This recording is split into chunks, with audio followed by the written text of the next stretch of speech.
Alors, il y a un texte sur lequel nous aimons bien faire travailler nos étudiants ici, c'est le livre de Louis Marin, Le portrait du roi, publié en 1982. Et dans ce livre, Louis Marin commente longuement une lettre adressée par Paul Pélisson-Fontanier à Colbert pour obtenir la fonction d'historiographe du roi. C'est un texte dont je me permets de conseiller la lecture à tous ceux qui entendent jouer le rôle de conseiller. Pélisson loue l'histoire comme le récit le plus apte à assurer au roi Soleil l'admiration du public, et cela comporte toute une théorie de la communication très prémonitoire par rapport à ce qui s'est développé après. Il écrit « Il faut louer le roi partout, mais pour ainsi dire sans louange, par un récit de tout ce qu'on lui a vu faire, dire et penser, qui paraissent désintéressés, mais qui soient vifs, piquants et soutenus, évitant dans les expressions tout ce qui tourne vers le panégyrique. » Et il ajoute, Pélisson, donc, au moment d'être nommé historiographe du roi, « Il serait à souhaiter sans doute que Sa Majesté approuvât et agréât ce dessein, qui ne peut peut-être pas bien s'exécuter sans elle, mais il ne faut pas qu'elle paraisse l'avoir agréé, ni su, ni commandé. » Voici une formule matricielle et prémonitoire pour tous les conseillers en communication et en opinion qui nous offre une belle transition entre nos derniers entretiens qui portaient sur la légitimation des figures du pouvoir et celui-ci qui regarde l'histoire, la mémoire et le patrimoine.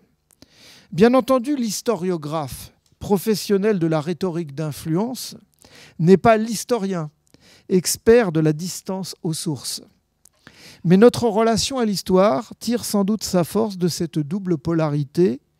D'un côté, la valeur de connaissance d'un récit, et de l'autre, la force de conviction d'un savoir. C'est donc de nos façons de percevoir, raconter, publier notre relation au passé qu'il est question aujourd'hui, dans ce débat qui réunit, comme tous nos entretiens, les points de vue universitaires, industriels, médiatiques et politique. Dans quelle mesure le passé, saisi par la mémoire sociale, la science historique, la médiation patrimoniale, conditionne-t-il la vie des organisations et des entreprises? Quelle place occupe la mémoire des gestes, des personnalités et des firmes dans l'univers du travail? L'histoire se laisse-t-elle interpréter, maîtriser, instrumentaliser? En quoi consiste le patrimoine organisationnel et industriel? Tout cela représente-t-il de la valeur, des risques, des ressources? Voici quelques-unes des questions dont nous pourrons débattre et qui sont également abordées dans la note thématique qui vous a été remise. Elles seront aussi approfondies à travers des pistes proposées sur le site des entretiens. Je propose de partir, dans cette introduction très succincte, je vous rassure, parce que le but est tout de même d'entendre nos invités, d'une définition très générale de la relation au passé, à la mémoire, à l'histoire et au patrimoine, celle qui est donnée par Jean Davalon dans son livre « Le don du patrimoine », à un autre chercheur de ma discipline, les sciences de l'information et de la communication. Toutes les activités sociales s'inscrivent dans un passé, même les plus radicalement innovantes. Il n'y a pas de table rase, pas plus dans les entreprises que dans tout autre domaine. La mémoire sociale caractérise tout ce qui est vivant.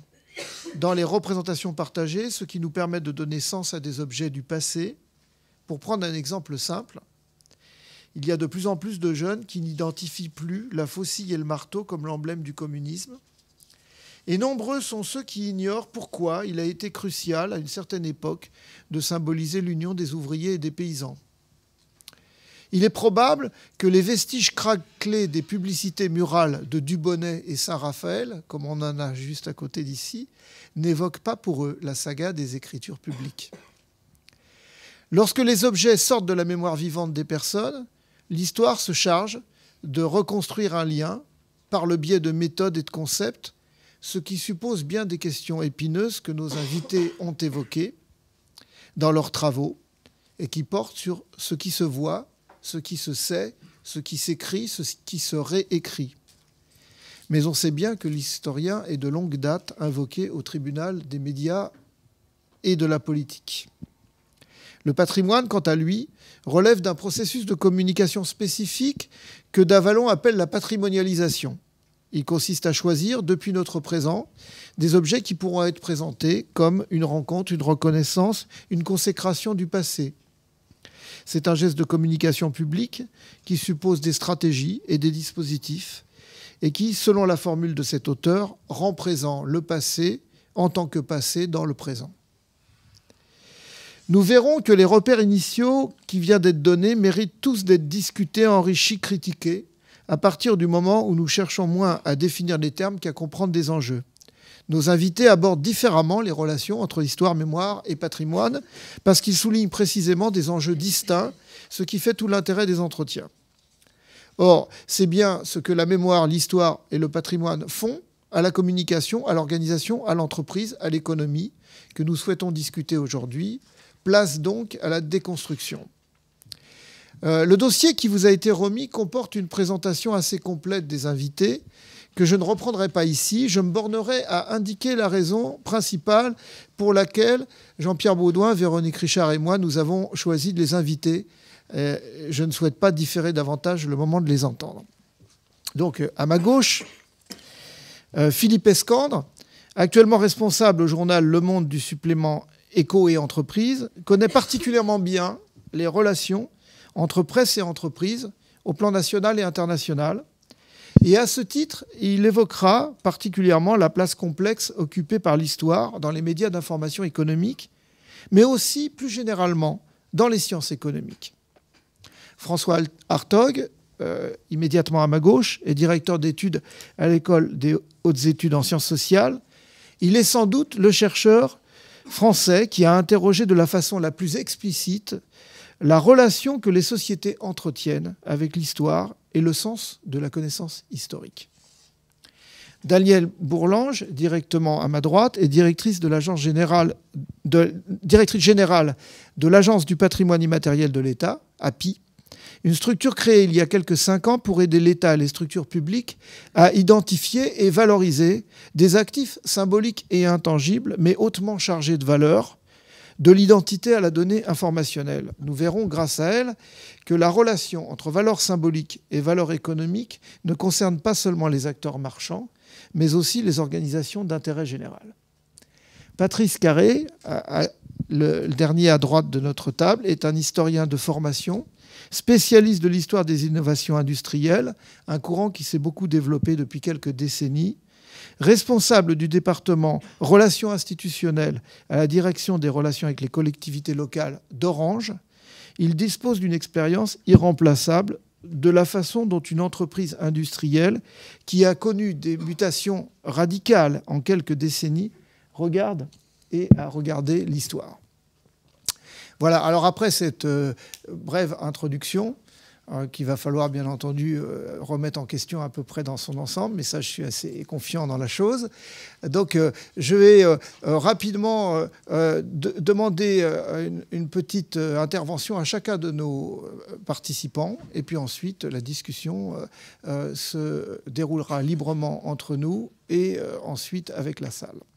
Donc je me tourne d'abord vers François Hartog, puisqu'il nous a confié qu'il publiait ces jours-ci, dans quelques jours en librairie, je pense, un livre intitulé « Croire en l'histoire », dont il a un exemplaire d'ailleurs. Voilà.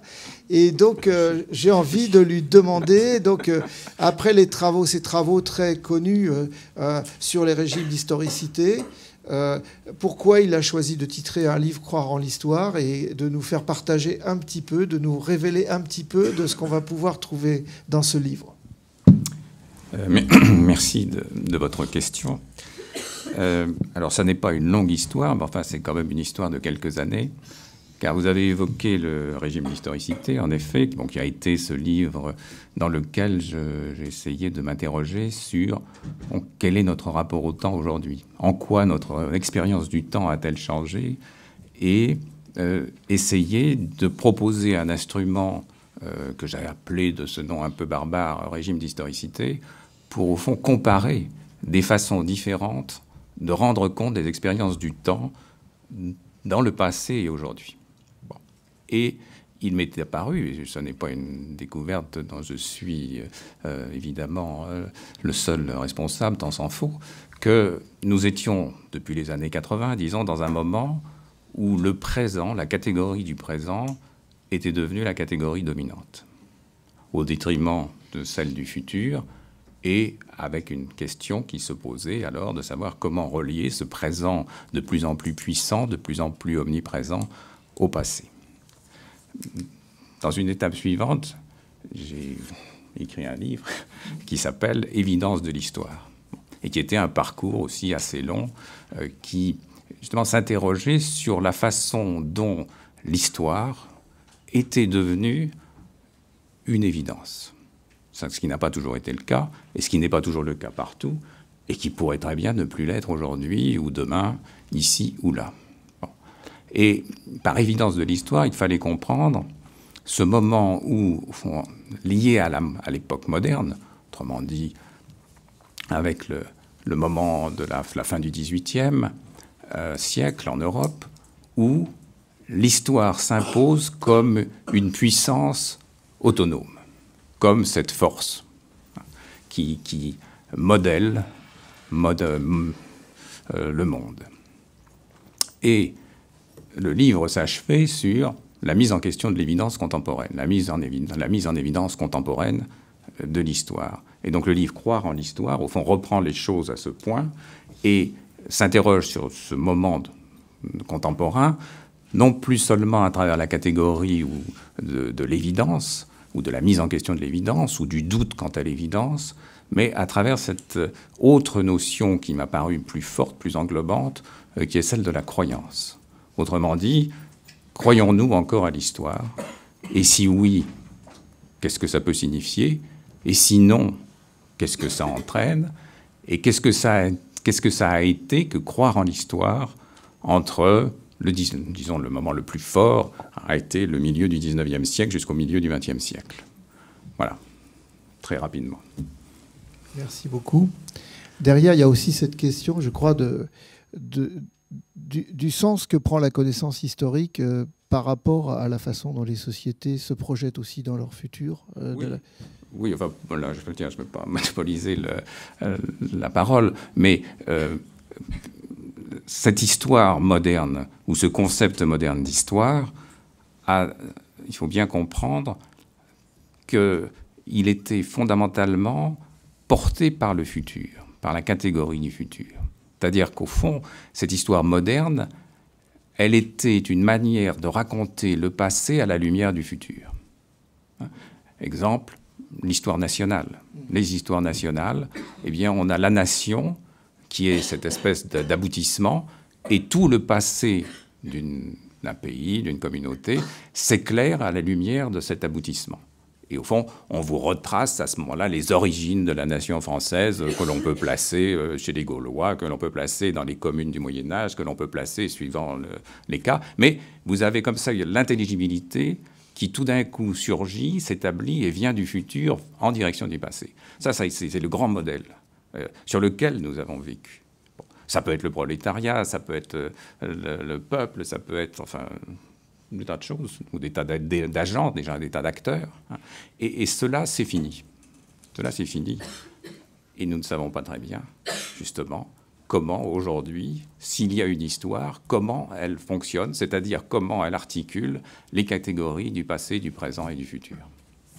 Alors on va avoir sans doute l'occasion de revenir sur ce diagnostic et sa signification dans le contexte plus particulier qui est le nôtre.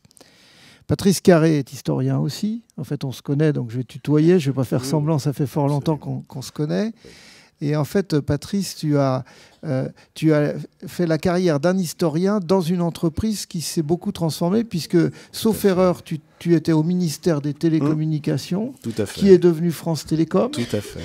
Qui actuellement marie un peu France Télécom et Orange, Absolument. Mais devient de plus en plus orange et de moins en moins bleu, en fait, on pourrait dire. Hein, voilà. On peut le dire, oui. Donc, je pense que ce qui nous intéresse particulièrement, c'est ton regard comme ça sur la façon dont cette entreprise a pu évoluer dans ses relations avec son passé. Tout à fait. Alors d'habitude, effectivement, quand je prends la parole dans ce genre de cénacle, ou plus exactement dans un cénacle professionnel et non pas académique, je suis le représentant de l'opérateur historique. Et c'est pas par hasard si c'est l'opérateur historique. Effectivement, France Télécom, Orange. Quand vous lisez les papiers de l'autorité de la concurrence, quand vous lisez les papiers de l'ARCEP, c'est l'opérateur historique. Historique parce que le plus ancien dans le champ des opérateurs de télécommunications. Alors, cette histoire des télécommunications, moi je me suis toujours demandé, mais pourquoi à un moment on s'est intéressé à cette histoire? C'est pas par hasard. On peut dire que dans un premier temps, l'histoire des télécommunications était totalement délaissée. Et pourquoi était-elle délaissée? Parce que, comme disait Lucien Febvre, l'histoire est fille de son temps. C'est-à-dire que les historiens essaient de répondre en interrogeant l'histoire à des questions qui sont des questions contemporaines. Eh bien, cette histoire, elle n'existait pas parce que le champ des télécommunications ne représentait que très peu de choses dans l'économie française. Contrairement au chemin de fer, contrairement à l'énergie. Et il y a 40 ans, les télécommunications, on ne savait qu'une chose, c'est que ça ne marchait pas. Ça ne fonctionnait pas. Et il a fallu que dans les années 1970, il y ait, sous une double impulsion, celle d'une part de l'innovation, une innovation considérable. Il n'y a pas un secteur industriel depuis la révolution industrielle, depuis 1770-1780, qui ait connu ces 10, 20, 30 dernières années, une innovation à ce point aussi considérable et à ce point aussi radicale. Donc il y a ce premier point, une innovation. Et puis deuxièmement, une prise de conscience des pouvoirs publics. Une prise de conscience des pouvoirs publics qui ont fait que la Direction générale des télécommunications, qui était une des directions du ministère des PTT, et qui a toujours expliqué que si elle était en retard par rapport à d'autres pays, c'est parce que justement, elle était engluée dans une administration avec, vous savez, embastillée dans ses verticalités, comme les bonnes grosses administrations de la 4e et du début de la 5e République, eh bien, c'est parce qu'elle n'avait pas justement cette autonomie. Et cette autonomie, elle a réussi à la conquérir. Et en conquérant cette autonomie, elle s'est dit, mais je vais démontrer clairement, en passant par mon histoire, que le rattachement qui fut fait en 1878 de l'administration des postes qui venait du ministère des Finances et de l'administration des télégraphes qui venait, elle, après, venait de l'armée tout d'abord, mais ensuite du ministère de l'Intérieur, que cette réunification de 1878, cette unification, pardon, n'avait pas de sens. Et d'ailleurs, un des premiers ingénieurs des télécommunications estonniers, qui fut le créateur du mot télécommunication en 1904, et qui fut aussi romancier, c'est pas ce qu'on garde de mieux de lui, mais qui était membre de l'Académie française, a écrit ses mémoires. Et dans ses mémoires, il a cette phrase absolument sublime. Quand il parle de 1878, il dit « Et nous fûmes alors mêlés à la tourbe des colleurs de timbres ». Ce qui en dit long sur ce rattachement de deux administrations radicalement différentes. Et la commande que passent dans les années 1970 les ingénieurs des télécoms, d'abord à des sociologues et à des économistes. Les historiens, ce n'est pas forcément les gens qu'on va aller voir en premier. On va voir des sociologues et des économistes, parce que des sociologues et des économistes, on en a d'ailleurs dans les services de prospective, etc.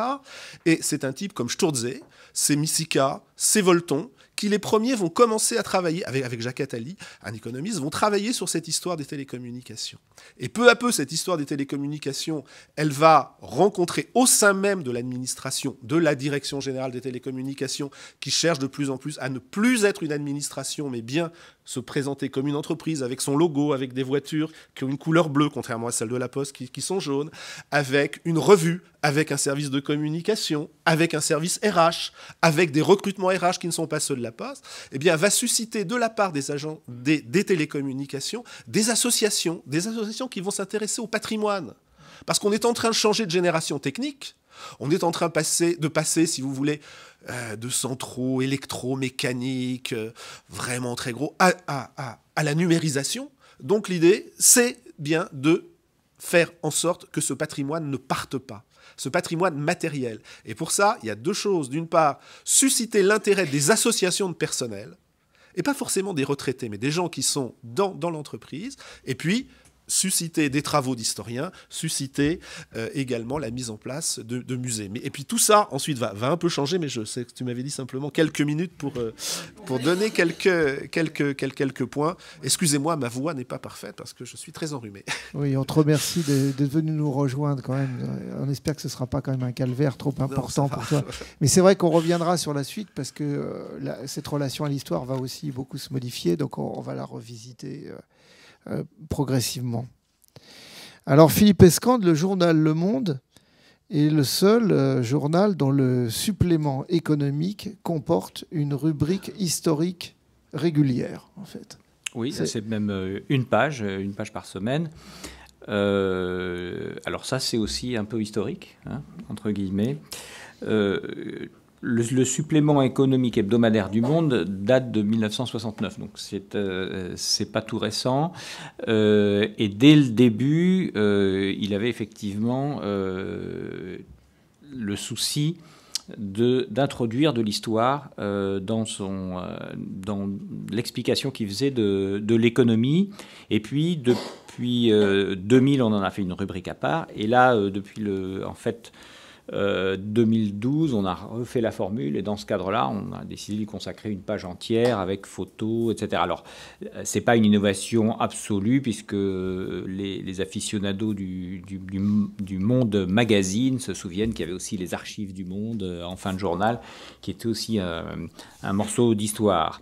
Et puis, on a sorti aussi, il y a très peu de temps, une collection qui s'appelle Le Monde Histoire et dont le premier exemplaire était consacré à la crise de 29. Et en fait, ça reprend des articles, essentiellement des articles du journal depuis sa création en 1947. Et ça marche bien. Alors il y a 3 raisons finalement pour lesquelles ça nous paraît important de le faire. D'une part parce que c'est la culture du monde, c'est la singularité du monde d'avoir des lecteurs qui ont une vision assez peu utilitariste, en tout cas souvent peu utilitariste de la culture générale, hein, et notamment de l'économie. Et donc leur compréhension de l'économie, elle passe aussi par l'histoire. Et donc c'est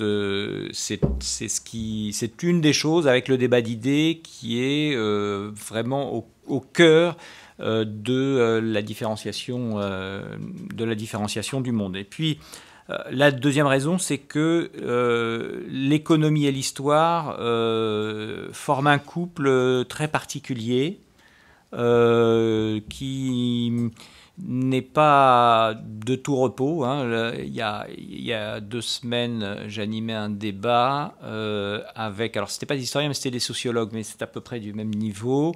Il y avait un économiste pur et dur et puis 2 sociologues, et à la fin du débat, ils en sont presque venus aux mains, quoi. En fait, l'économiste a toujours une obsession, c'est d'être intégré dans le clan des sciences dures, du chiffre, surtout depuis évidemment quelques décennies, ce qui explique que la plupart des grands économistes aujourd'hui sont de formation scientifique, ont souvent fait Polytechnique et puis l'école de la statistique. Pourquoi ? Parce que une communication économique aujourd'hui, c'est beaucoup d'équations mathématiques. Tout ça, c'est pour échapper, évidemment, à la terreur de l'idéologie, hein. Marx a fait a un petit peu secoué beaucoup et pendant très longtemps les économistes. Et donc, ils ont un rapport qui est à la fois nous sommes une science exacte et totalement neutre du débat politique, et donc on s'appuie sur des chiffres. Et puis, d'un autre côté, en fait, leur référence, c'est un petit peu comme les philosophes, c'est-à-dire qu'ils se positionnent tous, finalement, que par rapport à l'histoire et par rapport à l'histoire de la pensée économique. Et donc, c'est une espèce de relation d'amour-haine, comme ça, tout à fait paradoxale, qu'on retrouve dans les livres des grands économistes, hein, si vous prenez le dernier livre de Daniel Cohen, il va commencer avec les Romains. Donc, il y a ce souci d'expliquer, et puis à un moment donné, de dire, mais nous, on est quand même un peu différents. On traite une matière qui est, entre guillemets, beaucoup plus objective. Moyennant quoi le patron, le président de la Réserve fédérale américaine, hein, donc de la Banque centrale des États-Unis, Il est à son poste en grande partie parce que c'est le meilleur connaisseur de la crise de 29. Il a écrit sa thèse sur la question. Milton Friedman, qui est le parangon du libéralisme dans les années 70, était aussi un des très grands connaisseurs de la crise de 29. Et on se dispute encore aujourd'hui sur les causes de la crise de 29. Alors imaginez la crise de 2008, on n'a pas encore fini d'en parler et de l'étudier. Donc il y a cette espèce de tension périodique et donc c'est une raison de plus pour convoquer l'histoire à chaque fois qu'on parle. Donc on essaye en général à faire que les pages d'histoire qu'on a soient aussi en résonance avec ce qui se passe dans l'actualité. Et puis, il y a une troisième raison qui m'est chère et dont on parlera peut-être, qui est la relation des entreprises avec l'histoire. Donc ça, c'est les économistes avec l'histoire, c'est grosso modo le domaine de la macroéconomie, qui est un petit peu ce qu'on aime bien au monde, qui est le domaine de la connaissance intellectuelle. Et puis, sur le terrain, l'histoire et les entreprises, c'est aussi quelque chose qui est absolument fondamental. Moi, je suis, pour l'avoir un peu expérimenté dans les enquêtes que j'ai faites, je pense qu'une entreprise n'échappe pas à son histoire, que c'est l'histoire d'une entreprise qui fait sa culture, et c'est sa culture qui fait son développement, sa naissance, son développement, et puis sa mort, et qu'on s'appelle Pernod Ricard, Michelin, Air Liquide, ou General Motors, Apple, ou Hewlett-Packard, eh bien, on est totalement façonné par son histoire. Et donc, c'est aussi un moyen de compréhension du monde tel qu'il est. Le journal où j'étais auparavant, qui s'appelle Les Échos, avait fait un slogan qui était « On comprend mieux le monde à travers l'économie ». Je crois que c'est un petit peu ça qu'on essaye, c'est-à-dire de donner une grille de compréhension avec l'économie, et l'histoire est vraiment au centre de ça. Merci. Alors Danielle Bourlange, en fait, vous êtes économiste, experte en statistique, formée en statistique, voilà, ouais. Et vous êtes à la tête d'une agence qui est peut-être marquée par un certain présentisme, parce que le patrimoine, vous le gérez plus au présent qu'à l'histoire. En fait. Oui. Alors cette agence-là, en fait, voilà, créée il y a 5 ans, pourquoi est-elle créée ? Comment voyez-vous cette création et ça marche. Oui, ça marche. Mais alors, l'agence, tout simplement, elle a été créée d'un constat qui paraît complètement évident. C'est que dans les économies modernes, la création de valeur, la croissance, elle repose pour l'essentiel aujourd'hui sur des facteurs immatériels. Les savoirs, les connaissances, les savoir-faire, la qualité des systèmes, la capacité à innover, la qualité des systèmes d'information, la qualité des systèmes des organisations, les marques, etc. Et que... ce constat correspond à une transformation profonde et qu'au fond, on ne voit pas pourquoi il en serait différemment pour les organisations publiques. Et donc, l'API a été créée de la conviction que pour les organisations publiques aussi, les actifs immatériels étaient des facteurs importants d'efficience pour l'exercice des missions de service public, mais pas seulement, qui pouvaient aussi accompagner la performance économique et représenter des atouts au bénéfice de la société dans son ensemble. Alors ceci est, pour vous donner un peu de concret à tout cela, est notamment parfaitement illustré par un sujet qui est aujourd'hui très en vogue, qui est la politique d'ouverture des données publiques, l'open data. L'open data, ça sert à la fois à la modernisation de l'administration parce qu'on va s'échanger les données, on va réfléchir à la façon de structurer ces données et au fond à leur utilité au-delà de la stricte mission de service public. Ça sert aussi c'est un levier de transparence démocratique en transmettant, diffusant ces informations très largement auprès du grand public, auprès des journalistes. Et c'est aussi un levier de création économique, puisque ces données sont un gisement de création de services nouveaux, notamment dans le cadre de l'économie numérique. Donc c'est aussi une ressource pour créer de la valeur. Donc on voit bien qu'au travers de ces actifs, il y a un ensemble d'enjeux qui sont en cause, qui sont attendus. Alors qu'une administration moderne se doive de protéger, de faire fructifier et de valoriser ses actifs pourrait paraître relever de la simple évidence. Et en réalité, il n'en est rien, puisque le rapport Lévy-Jouillet sur l'économie de l'immatériel, qui est à l'origine, au fond, de l'API, puisque la création de l'API est une des recommandations fortes de ce rapport, eh bien, a montré que dans la sphère publique, la notion de patrimoine immatériel était largement absente. Souvent, les actifs n'étaient pas identifiés, que leur potentiel de valeur n'était même pas considéré et que les outils pour les exploiter faisaient défaut. Donc l'API a été créée pour promouvoir d'abord une prise de conscience que les actifs, on ne les a pas découverts vraiment, mais on les a redécouverts, qu'il y avait là des gisements de valeur qui méritaient qu'on s'y intéresse.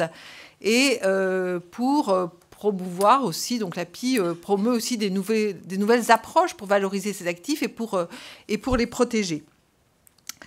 Alors on les protège, je reviendrai peut-être après sur ce qu'on entend par protection et valorisation, puisque c'est une valorisation et une protection vraiment multidimensionnelle. C'est à la fois vis-à-vis de l'administration et vis-à-vis de l'économie, vis-à-vis de la société dans son ensemble, comme je l'ai dit. Alors effectivement, la notion de patrimoine, elle est parfois perçue comme une réalité figée dans le temps. C'est un patrimoine qu'on détient, qu'on entretient, dont on a hérité. En réalité, nous avons une conception d'un patrimoine ouvert et vivant. Et là, je reviens un peu effectivement sur la relation entre patrimoine et histoire. Alors, évidemment, c'est un patrimoine qui s'est forgé dans l'histoire, qui a des racines historiques évidemment importantes. Si l'on songe aux marques comme la Sorbonne, le Louvre, Versailles, évidemment, l'histoire est importante dans la valeur et l'identité de marque de ces institutions. Que si l'on pense aussi aux archives, aux fonds patrimoniaux ou au patrimoine culturel en général, évidemment, il y a une assise historique extrêmement forte, mais la valorisation de ce patrimoine, elle se fait pour l'essentiel dans son interaction avec son environnement présent. Et donc ça, c'est un élément extrêmement important.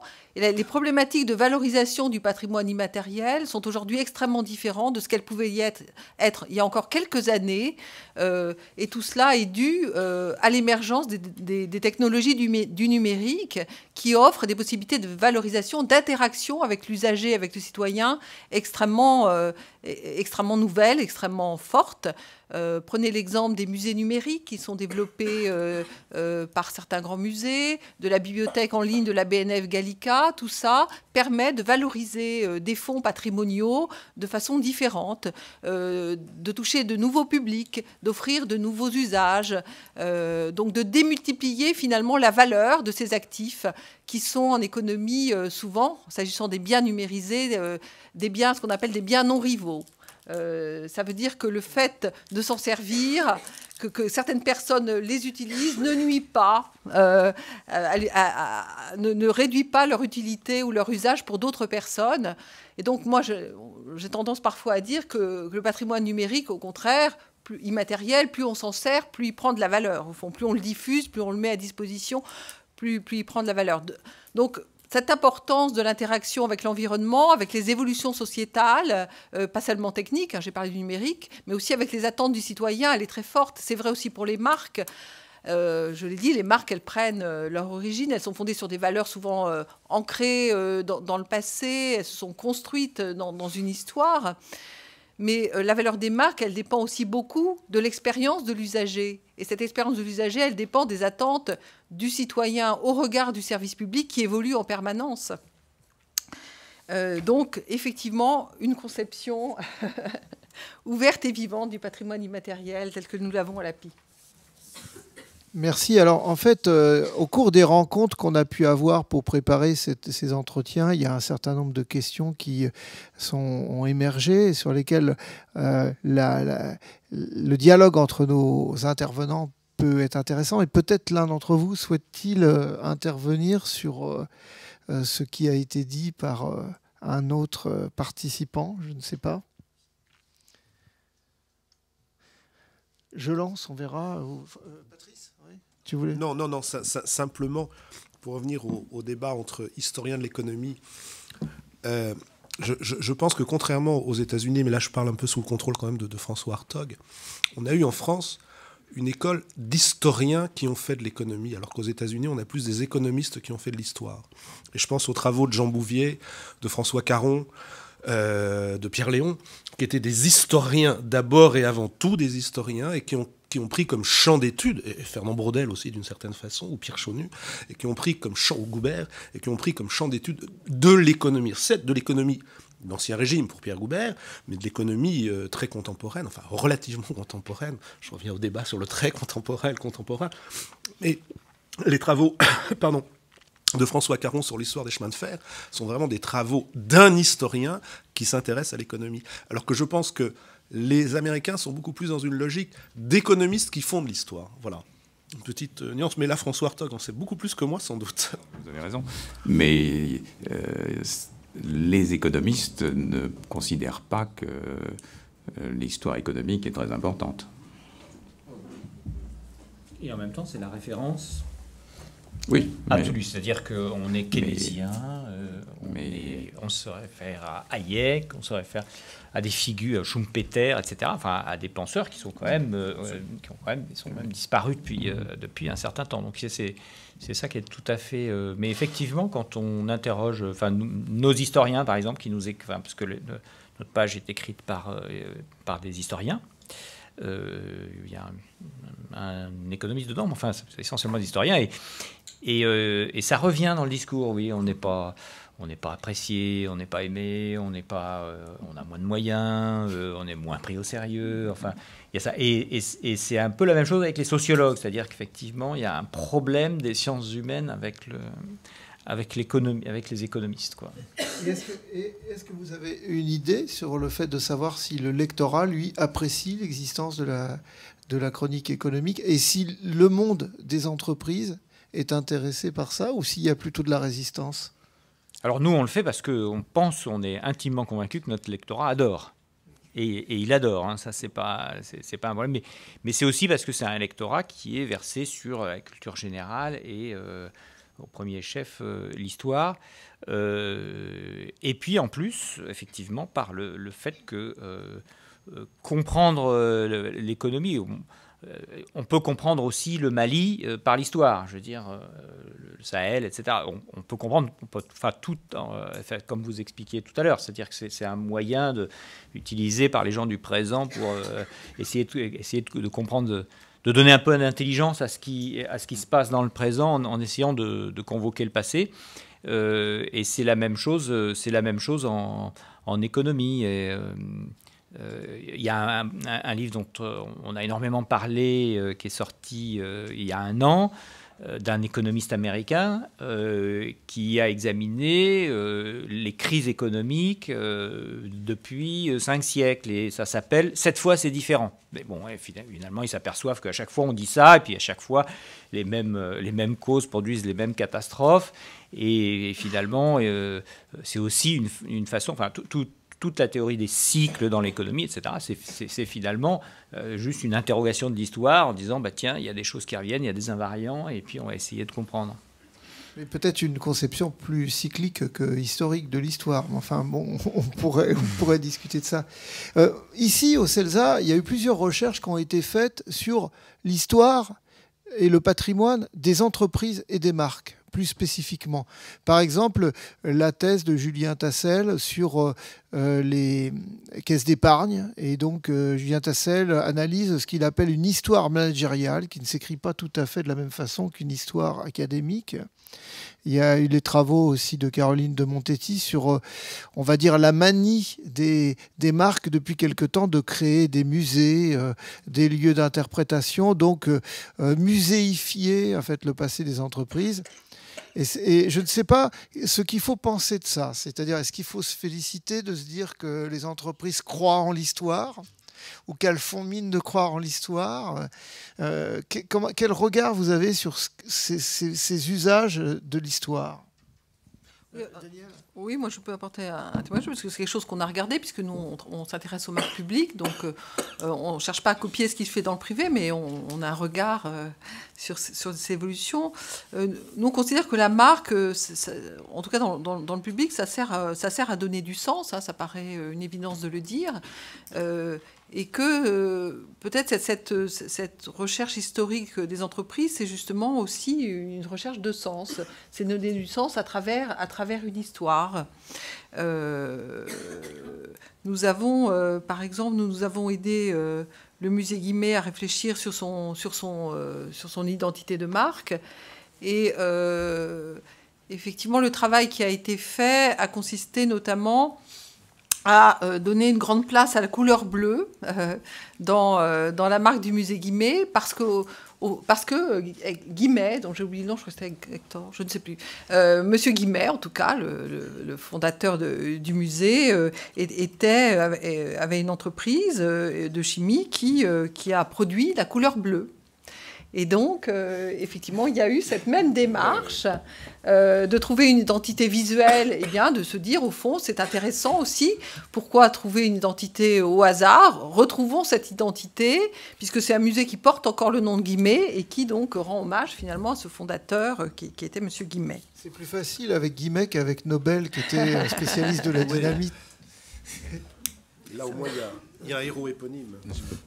Peut-être un mot, si on a le temps, sur cette question des histoires des entreprises, enfin les entreprises faisant leur histoire ou se préoccupant de leur patrimoine.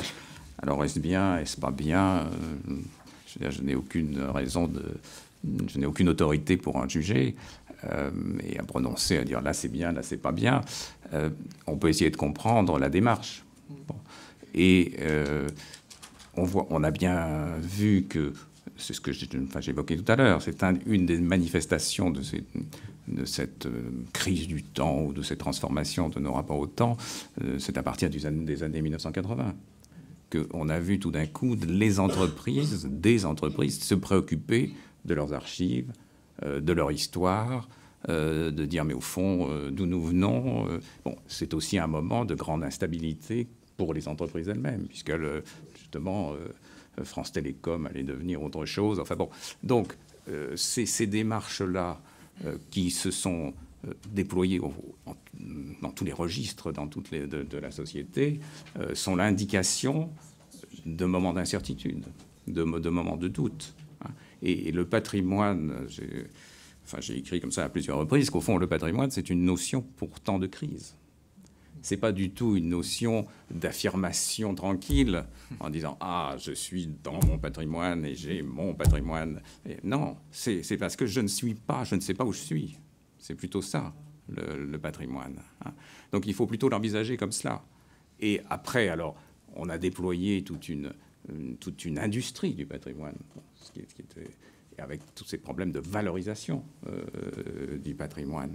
Bon, alors, est venu se loger là quelque chose d'autre qui est une nouvelle industrie, au fond. Bon. Mais le point de départ est celui d'une inquiétude, celui d'un doute, et qui n'est pas réglé aujourd'hui. Je pense qu'on n'est plus dans la découverte du patrimoine comme on l'a été dans les années 80. Souvenez-vous, enfin non, beaucoup d'entre vous n'étaient même pas nés peut-être, mais certains, oui. 1980, c'est l'année du patrimoine. Giscard décide que l'année 1980 sera l'année du patrimoine. Bon. Alors pourquoi tout d'un coup, pourquoi cet homme qui était quand même, qui représentait le côté le plus moderne, quand il est arrivé au pouvoir, enfin, c'était vraiment, il était du côté de la modernisation, du moderne, d'abandonner toutes les vieilles choses, d'en finir avec le passé, de ne plus commémorer ceci, de ne plus commémorer cela, enfin, vous vous souvenez. Bon. Et il termine son septennat sur l'année du patrimoine. Qu'est-ce qui s'est passé? Pourquoi? Bon, voilà. C'est d'ailleurs aussi, je le dis en passage, l'époque où se développe la muséologie comme une composante importante des sciences de l'information et de la communication, il faut bien le dire. Je crois que ce ce passage du début des années 1980 est extrêmement important. Cette première moitié des années 1980. Effectivement, il y a l'attrait pour le patrimoine qui a déjà été préparé en librairie. Souvenez-vous du succès du Montaillou ou du Cheval d'Orgueil, hein, qui sont des livres qui paraissent à la fin des années 1970. Mais début des années 80, on se rend compte, je pense, que alors c'est la fin des 30 Glorieuses, que la crise est là, qu'elle est bien là, que les gouvernements disent on a tout fait et qu'on n'y arrive pas. Et on commence à redécouvrir d'une certaine façon. Et c'est paradoxal, parce que ce sont des gouvernements de gauche qui redécouvrent, je crois, l'attrait de l'entreprise. Et je crois qu'il y a une croyance dans l'entreprise à ce moment-là. Il y a un début de croyance dans l'entreprise. Et d'ailleurs, il y a un mouvement mondial de basculement idéologique où le néolibéralisme est en train de se mettre en place, très clairement. Hein. Et cette croyance en l'entreprise fait que les entreprises, elles se disent, mais c'est vrai qu'on a un rôle à jouer, que ce rôle à jouer, il est certes économique, mais il est aussi social. Et donc, on a une place dans la société. Et donc, on a une histoire. Et d'autre part, ce n'est à cette époque-là, en France, au même moment à peu près, tout un mouvement d'histoire de l'entreprise. D'histoire d'entreprise avec des thèses dirigées par François Caron, par Jean Bouvier, ceux dont j'ai parlé tout à l'heure, Alain Beltran, Pascal Griset, etc., qui font des thèses sur l'histoire de l'électricité, sur l'histoire d'EDF, sur l'histoire de GDF, etc. Et puis, il y a tout un intérêt aussi qui renaît pour l'histoire des techniques. L'histoire des techniques était vraiment une histoire très peu connue en France. Certes, dès 1935, il y avait un numéro spécial des Annales dirigé par Marc Bloch et Lucien Febvre. Et Marc Bloch avait écrit un article très important sur l'histoire des techniques. Mais il y a un renouveau de l'histoire des techniques qui passe par la création d'une revue qui s'appelle Culture Technique, qui est plus ou moins la traduction de Technology and Culture, qui est la grande revue d'histoire des techniques aux États-Unis. Et il y a donc toute cette convergence, je dirais, qui fait que l'histoire d'entreprise devient un passage, de certaine façon, un peu obligé pour les jeunes historiens. Les jeunes historiens qui, jusqu'à présent, avaient plutôt tendance, dans les années 1970, à faire de belles séries et à compter les sacs de blé qui partaient du port de Lisbonne ou de Séville, où on faisait de l'histoire sérielle, on faisait de l'histoire à la Chaunu, à la Brodelle. Cette histoire-là, on commence à arrêter d'en faire un petit peu, et on se tourne vers l'histoire contemporaine. Et c'est là, d'ailleurs, qu'est créé l'Institut d'histoire du temps présent, dont nous parlions tout à l'heure. Il y a donc tout ce mouvement-là, et je crois que c'est le début des années 1980 qui, à mon avis, en tout cas, mais je ne sais pas ce qu'en pensent nos amis, est un tournant qui est loin d'être négligeable. Enfin, voilà. En même temps, enfin, pour faire un petit peu le candide, on peut dire qu'il y a ce grand mouvement intellectuel, mais c'est quand même une nouvelle figure de l'historiographe du roi qui apparaît avec des enjeux très intéressés.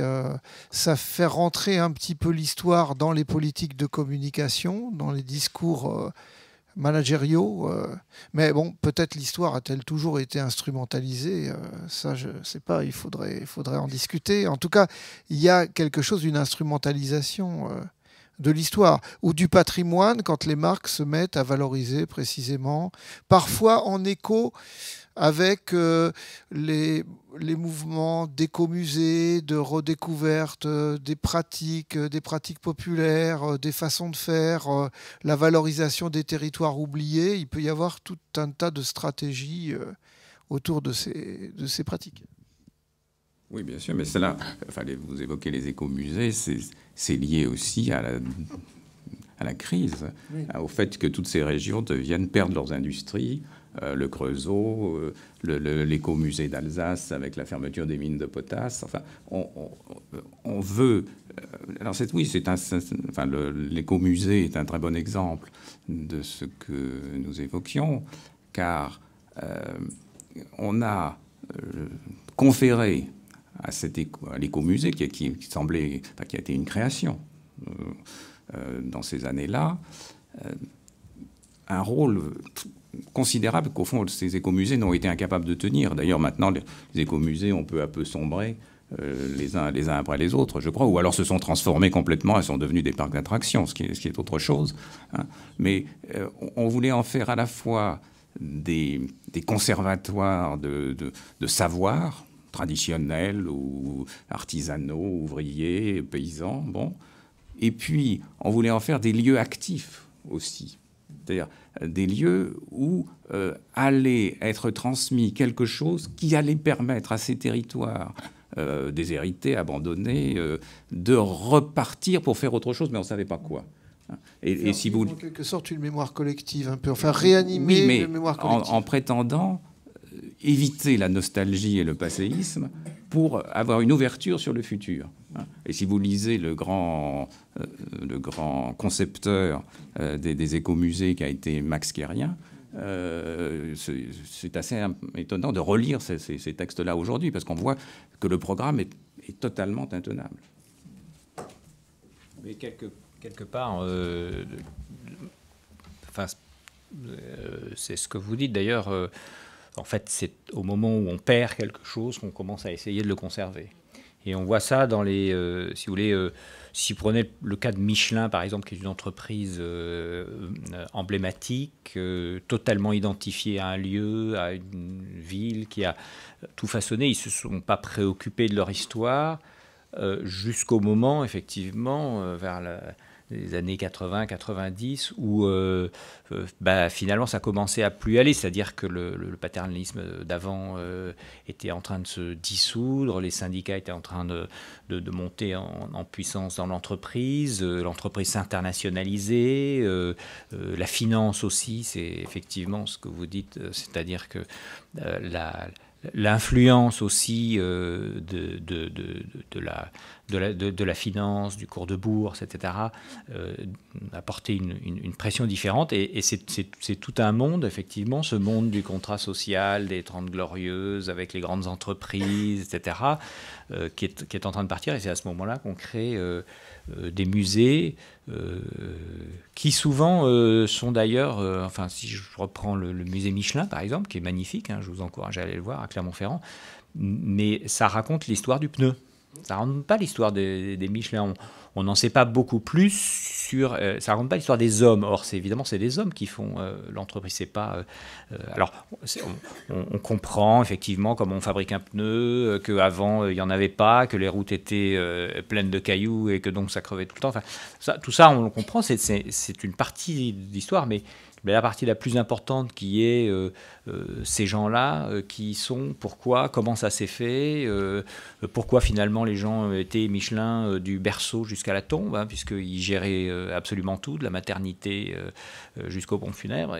Et donc, pourquoi cette chose-là et le lien avec les hommes, ça on l'a pas dans ce genre, parce qu'effectivement c'est quand même une préoccupation de communication, de valorisation, de marketing. C'est pas une préoccupation d'historien. Hein. Oui, parce que le travail de muséification correspond aussi à des stratégies qui consistent à associer au nom d'une marque, à associer à une entreprise, un univers technique, un univers social, des formes de libération sociale, des formes de pratique. C'est un travail qui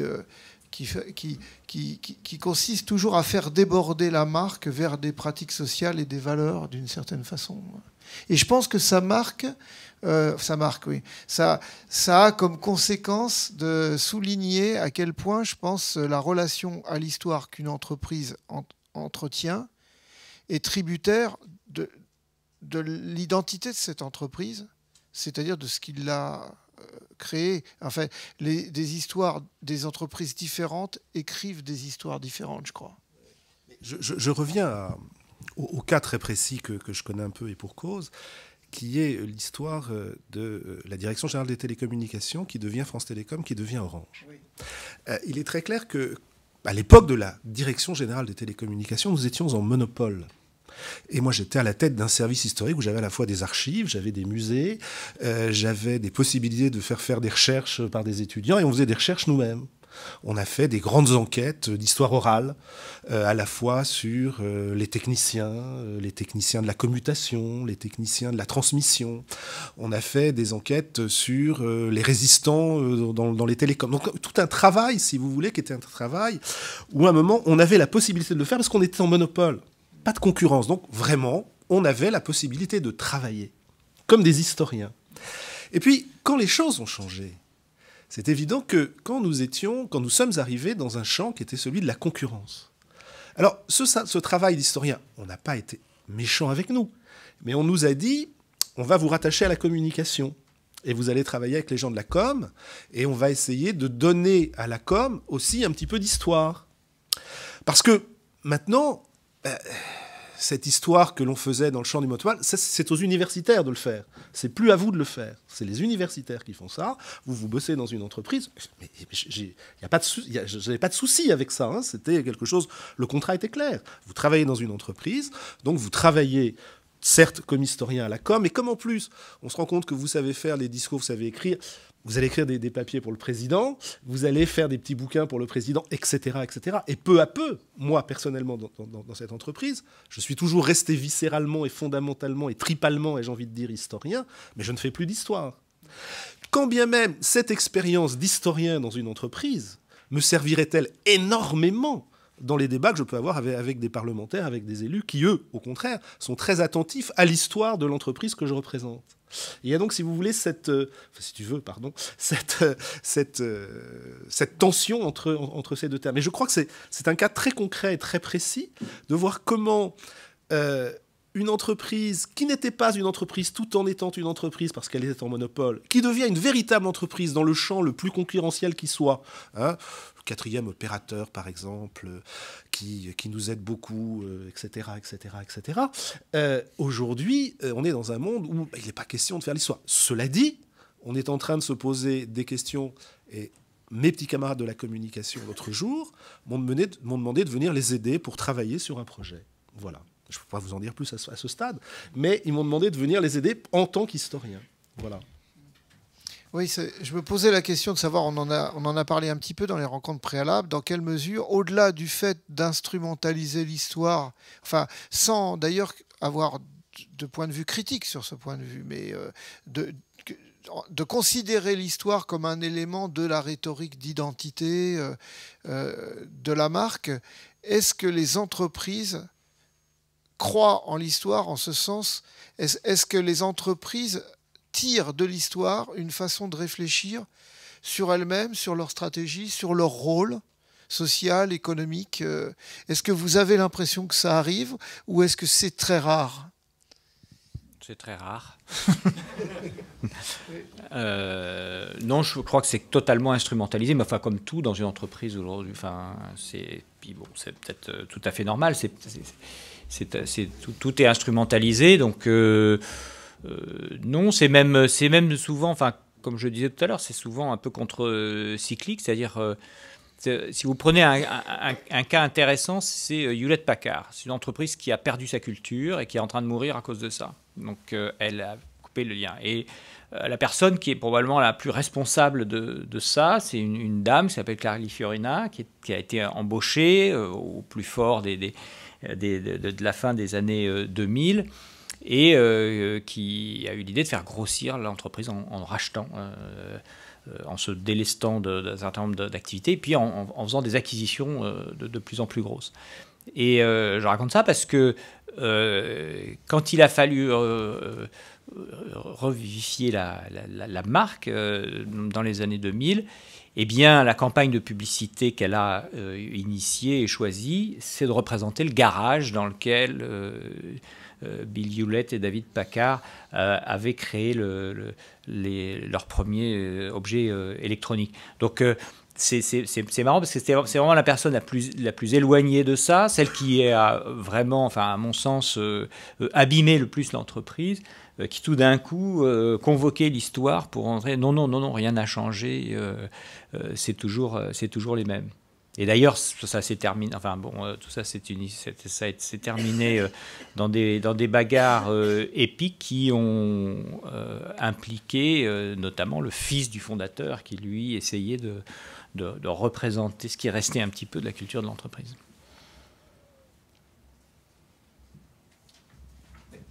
À la question que tu posais, est-ce que les entreprises apprennent quelque chose de leur histoire? C'est un peu ça que tu posais.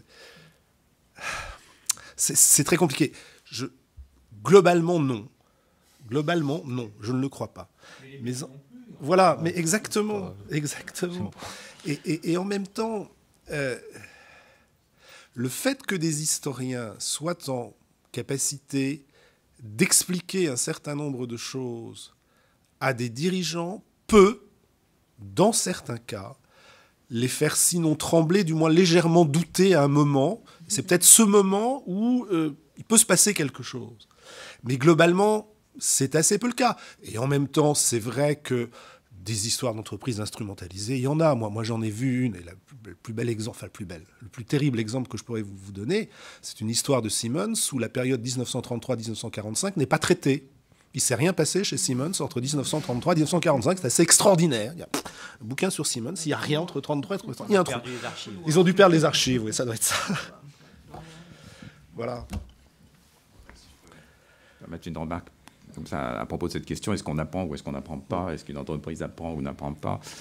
En effet, personne n'apprend de l'histoire. Je crois que il y a justement ce modèle qui était celui qu'on appelait traditionnellement l'histoire maîtresse de vie, qui est le grand modèle de l'histoire depuis l'Antiquité jusqu'au XVIIIe siècle.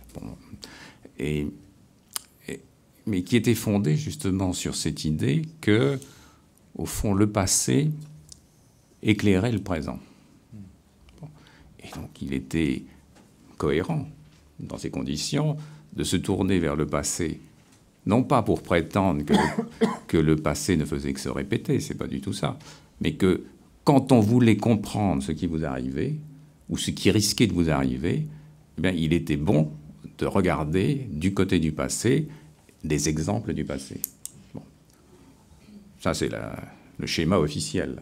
Bon, après, on le faisait, on le faisait pas, on le faisait un peu. Mais enfin, c'était quand même comme ça, la grande façon de traiter l'histoire, au fond, et la grande justification de l'histoire. À partir du moment où ce rapport-là avec le passé ne fonctionne plus, et où c'est le futur qui est la catégorie prédominante, il n'y a aucun intérêt à se tourner vers le passé pour comprendre ce qui se passe, ce qui vous arrive. Bon. Donc, l'histoire, c'est fini. Et les entreprises, mais les États aussi, ont, depuis ce que j'évoquais, là, le XVIIIe siècle, ont fonctionné, si je puis dire, ont carburé au futur. Et par conséquent, l'histoire n'avait qu'un intérêt. Oui, bon, on pouvait lire un livre d'histoire le dimanche matin, le dimanche après-midi, quand on ne savait pas quoi faire. Mais voilà, c'est tout. Donc l'idée de leçon ou d'enseignement, non, c'est pas le cas. Et alors aujourd'hui, où justement ce futur n'est plus aussi prégnant, alors on n'a pas le passé, parce que on ne va quand même pas se retourner vers le passé. On n'a plus le futur, on dit pour dire demain matin sera de toute façon différent de ce matin. Alors on est là un peu enfermé dans un présent qu'on ne sait pas comment traiter, qu'on n'arrive pas à comprendre, ou que même on a renoncé à comprendre. C'est quand même qu'il y a un paradoxe avec les économistes, c'est que l'action qu'a eue le président de la Réserve fédérale américaine vis-à-vis de la crise de 2008 a été totalement dictée par sa connaissance de la crise de 29.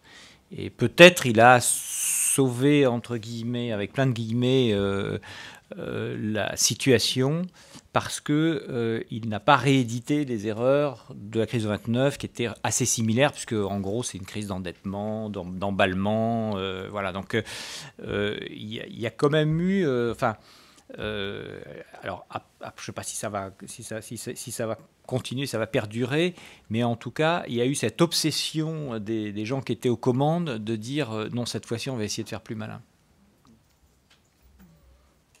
Donc il y a bien quand même un schème historique qui fonctionne dans la pensée économique, d'une certaine façon, à travers ces...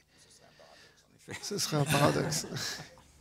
Il semblerait. Oui, mais comme c'est à chaque fois, c'est à la fois la même chose et un peu différent, puis au bout d'un moment, il y a des petits dérèglements, et à la fin, les grandes décisions, c'est...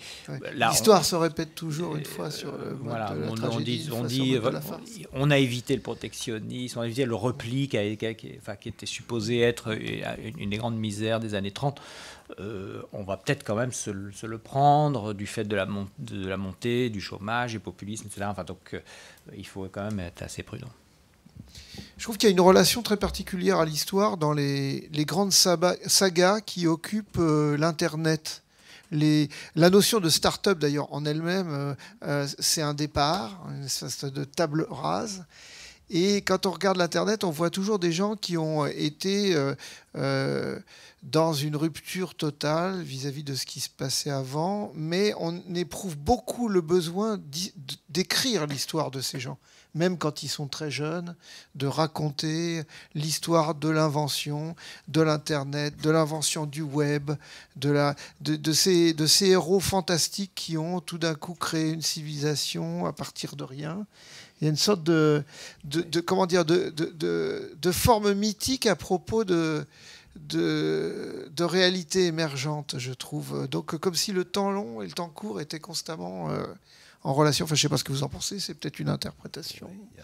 Il y a le livre de Fred Turner qui vient d'être traduit en français, qui montre bien les liens entre les milieux de la contre-culture, le parolier de Grateful Dead, etc., le LSD, Steve Jobs, etc., et les inventeurs, entre guillemets, d'Internet. Alors, ce livre vient de paraître. J'avoue que je ne l'ai pas encore lu, je viens de le recevoir, mais j'ai commencé à le feuilleter, et c'est vraiment ces relations entre ces milieux de la contre-culture des années 70 et les débuts d'Internet. Donc, il y a effectivement une historicisation, d'une certaine façon, de cela. Et puis, puis l'histoire d'Internet, c'est aussi une histoire de militaire. Mais enfin, il y a aussi autre chose. Ça commence déjà comme ça. C'est l'ARPA, oui. Ce qui est intéressant aussi, c'est de voir quand la fiction s'empare de ces sujets-là, en fait. Parce que, voilà, c'est comme Balzac. Quand la fiction s'en empare, ça devient des sujets un peu historiques. Et il y a un roman qui est sorti à la rentrée, qui est assez intéressant, qui s'appelle La théorie de l'information. Oui. Et c'est vachement intéressant parce que d'abord, moi, c'est la première fois que je lis un roman qui raconte l'histoire du Minitel. Donc déjà, en soi, c'est très différent. Et puis, qui, sous forme romancée, raconte aussi l'itinéraire d'un individu qui existe et dont on fait la relation assez rapidement et qui raconte cette émergence. Et j'ai trouvé ça intéressant parce que c'était presque un travail d'historien, mais avec un matériau très romanesque. Enfin, c'est vraiment une histoire assez marrante. Et ça, c'est assez... Enfin, en tout cas, sur ces sujets-là, moi, c'était la première fois que je lisais quelque chose qui était romancé sur ce thème. Et pourtant, c'est une vraie aventure, quoi, l'histoire du Minitel en France. Enfin. Alors que d'une certaine façon, dès la fin du 19e siècle, un romancier comme Robida, qui est un des créateurs de la science-fiction française, travaille sur l'histoire très contemporaine de ce qui est en train de se créer devant lui, à savoir le téléphone, les télécommunications, et invente un monde dans les années 2000 qui est assez extraordinaire. En même temps, quand on lit Paris au XXe siècle, par exemple, de Jules Verne, ouais, on s'aperçoit que ce qu'il propose comme anticipation, c'est essentiellement une amplification de ce qui est en train de se développer autour de lui. En fait, bon, c'est aussi assez compréhensible, quoi. Robida va un peu plus loin, on va faire un débat là-dessus. Pour aborder un autre aspect, en fait, on a beaucoup employé le terme valeur depuis le début, dans un sens très très large, en fait. Dans des usages que nous, on qualifierait de polysémiques, très polysémiques. Beaucoup de significations. Et est-ce que c'est une rencontre? Est-ce que c'est une ambiguïté, un malentendu? Est-ce que c'est de la valeur économique? Davalon dit que le patrimoine repose sur des rapports non marchands et que sa signification principale consiste à développer des rapports symboliques. En même temps, le patrimoine, au départ, c'est un terme économique, c'est lié à l'héritage. Métaphoriquement, il a exprimé, enfin vous me corrigerez si je me trompe, il a exprimé la volonté d'institutionnaliser un certain type de possession symbolique du passé. Et il revient maintenant du côté économique avec le patrimoine immatériel. Est-ce que c'est de la valeur marchande, c'est de la valeur symbolique sur laquelle vous travaillez? Nous, on travaille sur, comme j'ai dit, sur une conception polysémique, multidimensionnelle de la valeur. C'est une valeur qui peut être économique, qui peut être aussi, je vais donner des exemples, qui peut être une valeur sociale,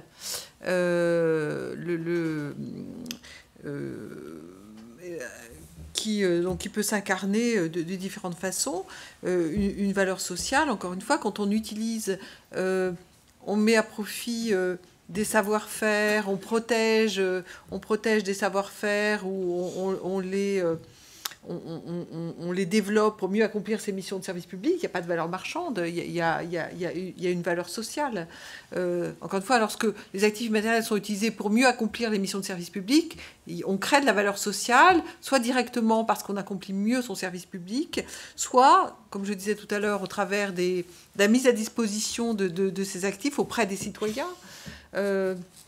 On parlait d'Internet, on parle aujourd'hui beaucoup aussi de co-construction, coproduction citoyenne sur un certain nombre de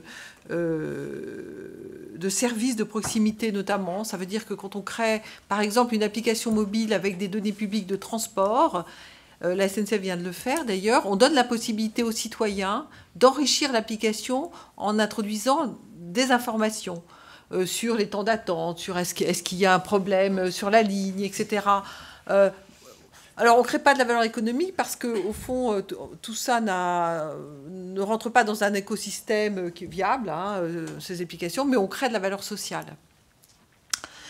Et puis, autre exemple, un exemple assez simple, à l'API, on s'intéresse aussi à la valorisation des qualités immatérielles des lieux publics.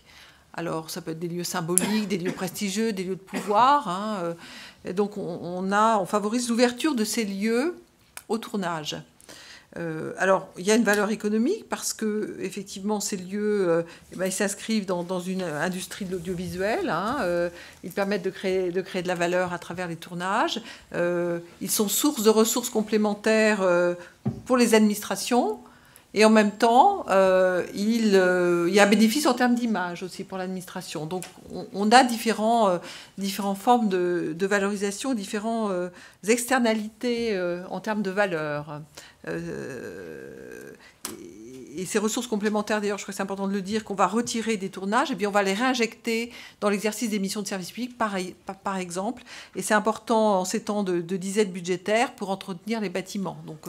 Donc, effectivement, on fait profiter l'économie de ces actifs et puis ensuite, on va en tirer profit pour mieux accomplir ces missions de service public en général. Il y a l'exemple des données publiques que j'ai donné, où là, vraiment, on est sur des gisements de valeur sociale et économique, transparence démocratique, c'est de la valeur sociale, mais aussi matière première pour les industries de l'information et pour l'économie numérique. Et donc, là, on est de la valeur économique. Mais la plupart du temps, effectivement, on n'est pas à l'API dans une démarche de marchandisation, et même on ne l'est jamais, des actifs immatériels. Ça a pu être au début de l'API, d'ailleurs, un malentendu, en disant on va valoriser le patrimoine immatériel, on va marchandiser, avec ce mot horrible, le patrimoine immatériel. On ne vend jamais le patrimoine immatériel. Encore une fois, on l'utilise, on le met à disposition, on le diffuse, souvent gratuitement, parfois de façon payante, mais en tout cas, l'objectif est bien de préserver l'intégrité de ce patrimoine, de préserver sa disponibilité et de faire en sorte qu'il crée le maximum de valeur. Mais en aucun cas, on ne va vendre cet actif. Donc ça veut dire aussi qu'une marque, un nom, par exemple, c'est quelque chose qui n'est pas forcément agissant seulement dans l'univers marchand, absolument, en fait. Oui. C'est un grand débat, ça. Est-ce que la marque, est-ce que la marque est propre à l'univers économique? Est-ce qu'on peut parler de marque en dehors de l'univers économique? Parce que finalement, quand on parle de marque, on parle de cette mémoire associée au signe. Est-ce que quand on parle de marque à propos d'activités d'intérêt général, on est en train de projeter une logique économique? Alors d'abord, l'API n'a pas été la première, même si c'était très innovant, à parler de marque publique. Moi, je me rappelle qu'en 2007, juste avant que l'API soit créée, un journaliste avait écrit que la marque la plus importante, qui avait la plus grosse valeur en France, était la marque Sorbonne, qu'il évaluait à 1 milliard d'euros.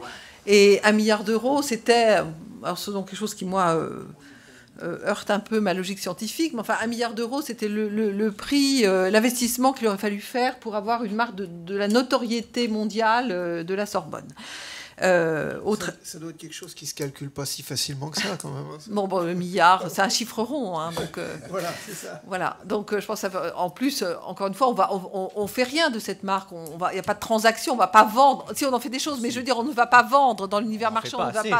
On ne va pas vendre la marque. Les quelques collègues qui sont dans la salle seront contents de savoir qu'on voit un milliard de dollars. Hein.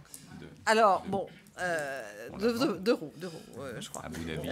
Pardon. Et donc, autre exemple, la marque Louvre. Vous savez que peut-être que dans le cadre du projet Louvre d'Abu Dhabi, eh bien, la licence de marque pour la seule marque Louvre, c'est-à-dire le droit pour ce musée à Abu Dhabi de s'appeler Louvre d'Abu Dhabi, représente 400 millions d'euros. Alors, je crois que c'est un droit sur 25 ans, je ne sais plus si c'est 25 ans ou 30 ans, et qui n'inclut pas les produits dérivés. C'est uniquement le fait de s'appeler Louvre d'Abu Dhabi, et donc ça vaut 400 millions d'euros, et ça va rapporter, parce que c'est sur la durée, 400 millions d'euros pour le Louvre. Donc ça veut dire qu'il y a quand même une composante marchande, mais ce n'est pas ça l'essentiel. L'essentiel pour nous, c'est que la marque, ça a un sens dans le secteur public dans la mesure où c'est un marqueur identitaire. Alors on parle aujourd'hui beaucoup de la marque France, c'est un autre sujet. Moi je parle des marques des institutions. Et pour nous, c'est un levier pour donner du sens aux institutions. On a une formule qui consiste à dire que la marque est finalement le plus court chemin entre la mission statutaire et puis l'offre de service qu'on va faire aux citoyens, comment on va présenter cette offre de service. Souvent, les administrations, les établissements publics, ils ont une mission qui figure dans un décret, dans une loi.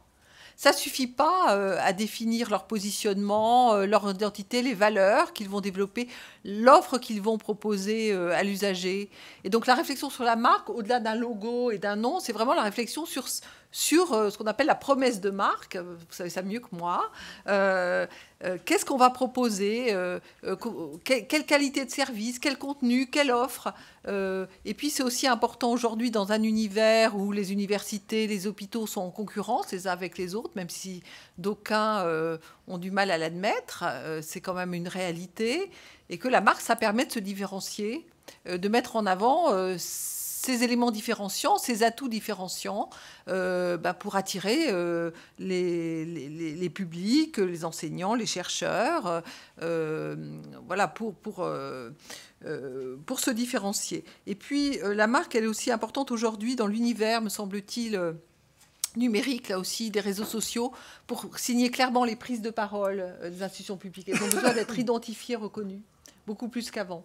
Alors, c'est aussi un risque, le risque de réputation, de toute façon, il existe, que l'on développe ou pas une stratégie de marque, et sans doute, il existe moins si on développe de façon proactive une stratégie de marque.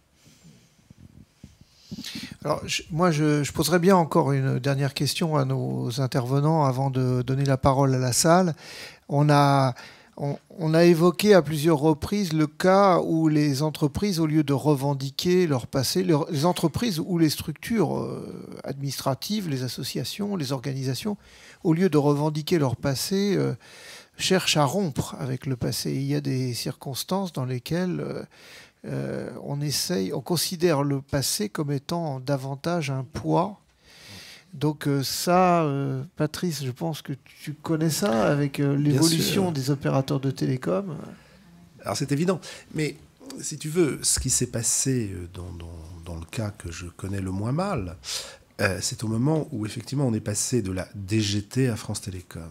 Et surtout quand France Télécom est devenue une société en bourse, une société qui était une société cotée, où là, l'idée était très claire. Il s'agissait d'abandonner les oripeaux du vieux monde pour se transformer en un animal agile et sautillant, capable de se battre avec les startups.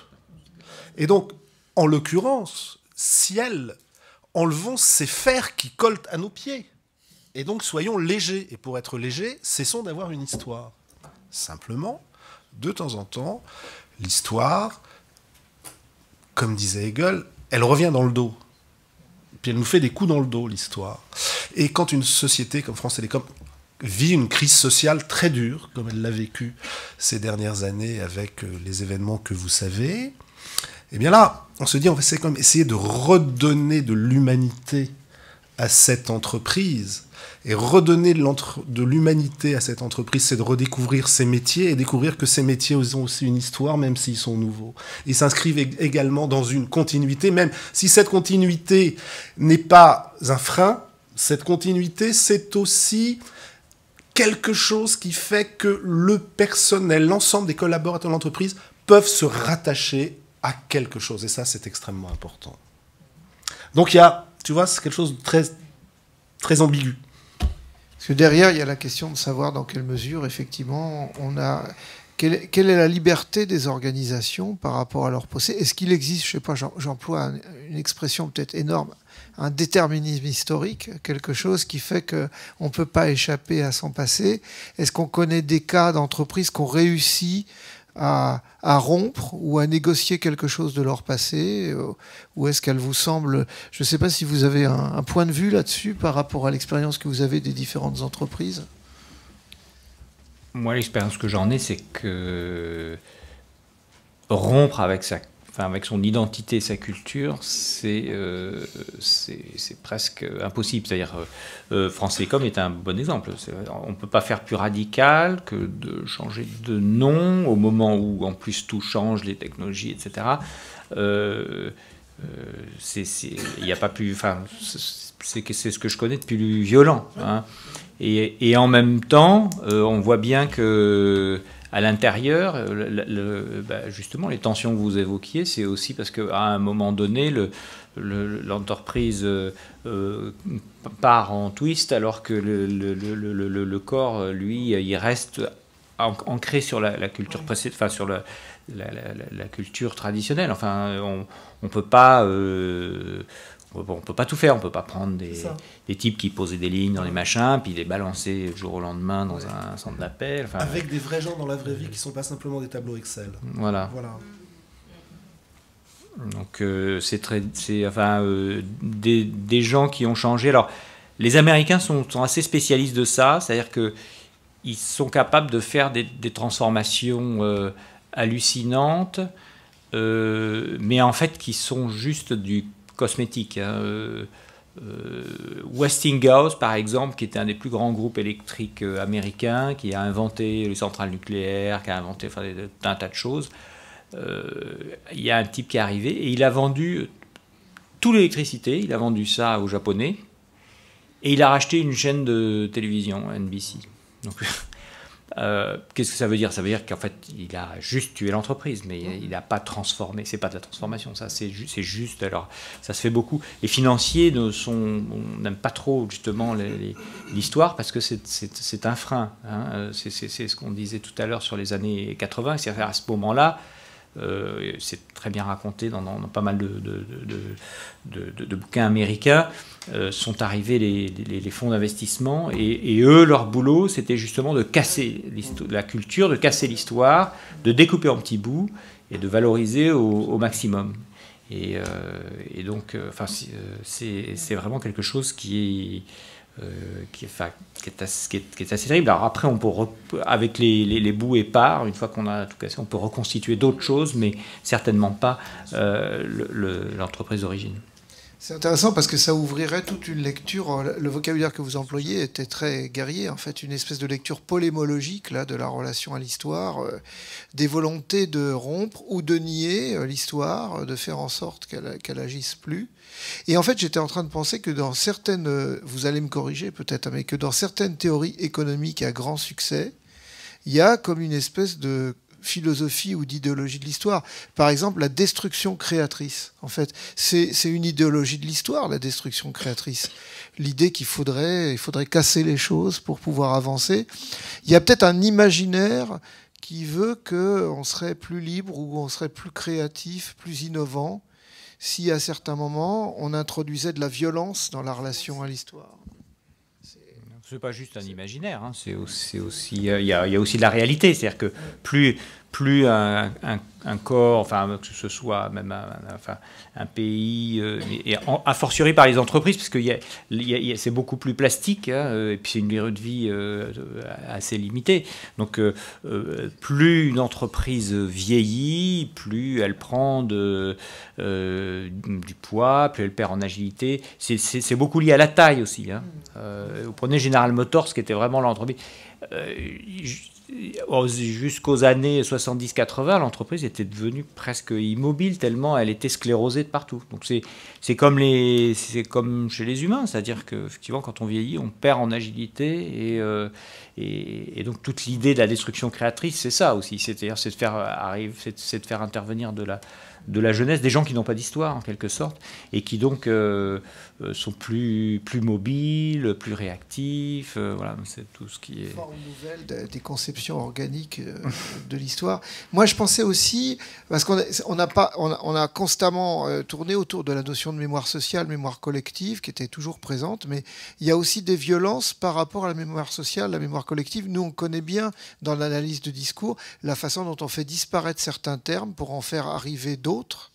Et comment le jeu autour de ces notions, sans être un discours explicite sur l'histoire, va petit à petit se détacher de ce que pouvaient être les catégories qui circulent. Bon, donc il n'y a plus d'usagers, il y a des clients. Enfin, vous savez, ici, des fois, on dit parfois que l'université, il y a des gens qui disent que l'université est une entreprise qui a un produit, les étudiants, et qui vend les étudiants à l'entreprise. Bon, ça suscite chez nous quelques réactions, mais on voit bien que là, il y a une bataille contre la mémoire collective d'une profession, par exemple, dans un discours comme celui-là. Mais nous arrivons à la fin de notre temps d'échange et je voulais demander à François Hartog s'il voulait bien nous donner un mot de conclusion. C'est extrêmement aisé. Donc, peut-être simplement ceci. Vous avez évoqué, en commençant, Pélisson. Pélisson, historiographe du roi de Louis XIV, et en disant, au fond, voilà, on a là le modèle d'un texte dans lequel on a le modèle de la communication politique. Bon. Et de fait, nous sommes dans un moment, avec Louis XIV, où ce dont il s'agit, c'est de célébrer la gloire du roi. Et Colbert y veille avec attention. Nous sommes dans un moment où, justement, l'historien n'existe pas.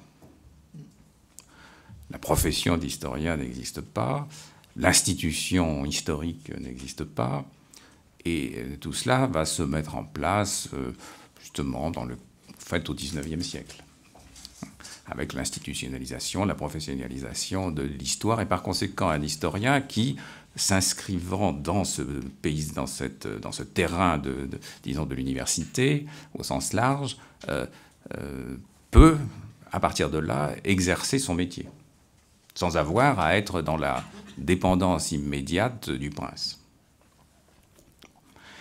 Et ça ne signifie pas pour autant qu'il ne prend pas parti, qu'il ne s'aveugle pas sur tout un tas de choses, que c'est encore une autre question. Mais la situation dans laquelle nous sommes aujourd'hui me semble être... Alors bien sûr, il y a toujours des historiens, il y a des historiens professionnels, il y en a même de plus en plus, mais il y a, je crois, à la fois une démultiplication du travail historique considérable. On fait de l'histoire beaucoup, on fait de l'histoire de tout. On peut dire que tout est historique, tout est intéressant, tout est sujet ou objet potentiel d'histoire, et l'histoire est devenue, au fond, une consommation culturelle, comme d'autres choses. Et voilà, je ne porte pas de jugement péjoratif ou laudatif, d'ailleurs, là-dessus. Mais il me semble que cette démultiplication de l'histoire ou des objets d'histoire ne doit pas être prise pour le signe d'une bonne santé de l'histoire. Et que on peut légitimement se poser la question de, justement, qu'est-ce que c'est que l'histoire aujourd'hui ? Autrement dit, on peut faire de l'histoire, il n'y a pas de doute. On peut écrire des tas de livres d'histoire, il n'y a aucun doute. On peut publier des livres d'histoire, je suis même en train d'y participer, il n'y a aucun doute. Mais, au fond, qu'est-ce qu'on fait quand on fait tout cela? Et il me semble que l'évidence que j'appelais au début l'évidence de l'histoire est quelque chose qui est devenu problématique. Et le signe, enfin un des signes, justement vous parliez des mots que nous aurions pu évoquer, bon, patrimoine en est un, mais celui de mémoire en est un autre, celui d'identité en est un troisième, celui de commémoration en est un quatrième, et on pourrait allonger la liste. Tout cela dessine une configuration à la fois sémantique et intellectuelle et politique et économique en partie, qui montre que l'histoire, qui était au fond le concept unificateur de tous ces éléments, n'est plus là dans ce rôle-là. Et que, alors, de temps en temps c'est la mémoire, de temps en temps c'est le patrimoine, de temps en temps c'est la commémoration, de temps en temps, et presque toujours, c'est l'identité, qui sont là au premier plan, mais on ne sait pas très bien comment articuler tous ces éléments disparates. Voilà. Merci, nous n'avons plus qu'à remercier nos intervenants pour cette passionnante soirée.